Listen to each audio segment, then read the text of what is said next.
Giza, Aliou Mbaxal. Buluku giza, Aliou Mbaxal. Buluku giza, Aliou Mbaxal. Jackson dafa ndànk bu leen jaar koñ boobu wóoru dafa am xaj. Way sama ndey xaj chien méchant Alaaji Buluku.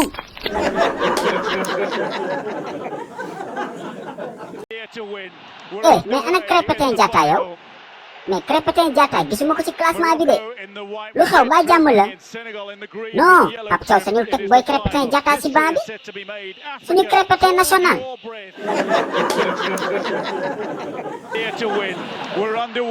match bi commencé na de Maroc Tikitin yi tey dama leen di coob yow match bi métti na de 0-0 ba 90e minute très bien gars yi bu leen may dara dañoo bëgg a yoxosu naari ay saay-saay lañ de.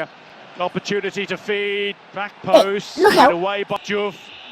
Arbitre bi lu muy def nii yow barki yàlla arbitre bi seytaane la nee na VAR mais fii dara amu fi Maroc Tikitin yi ay sàcc lañu dañoo bëgg a sàcc ba gagné CAN bi. This could define history. Penalty. arbitre bi nee na penalty. arbitre sandal bu ngand bi yàlla nga waga. yal na sa gémmiñ gi xeeñ ba doo mën a fon sa jabar. The final to get underway again. Brahim Diaz to give Morocco the lead. ñëw Mendy jàpp na ko kuy sàcc yàlla du la faral. Mendy saves it. Stays on his line. The opportunity. How strong you are mentally. This is it now. Très bien. And here's Mané a sur na man bal who's bi. got all the mental strength in the world. Maybe lost a yard or two of pace. Waaw, Sadio Papa Mane, Gueye, but he damay inspires an paasal. attack. Senegal thrust forward. Pape Gueye! Way sama ndey cokotaan. Papa Gueye cokotaanati na kaa yi. fu sori la toll cokotaan kaa yi. Sénégalais yi ay jàmbaar ngeen. ñoo doo leen ay nit. barki yàlla bu fi yemee sax mu neex. With his third of the tournament. And this is unlike what we've seen from the fans as well. Some have vacated their seats now. Delivery through, great chance, and Bunu saves, and then swept wide by a man who scored twice off the bench already in this tournament. The final whistle, and Senegal jeex na de arbitre tas na match bi. Sénégal jël na coupe d'Afrique bi.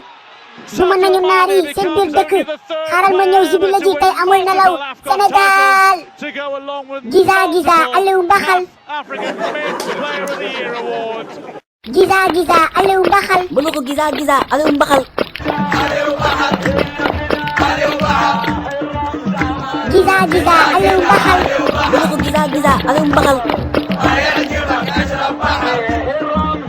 Buluku giza Aliou Mbaxal. Jackson dafa ndànk bu leen jaar koñ boobu wóoru dafa am xaj. Way sama ndey xaj chien méchant Alaaji Buluku. bu leen ma topp de tasaaroo leen na ku nekk jaar benn koñ. Papa Kacca loo may toppee yow doo jaar beneen koñ. Final whistle, and Senegal seal the sensational success.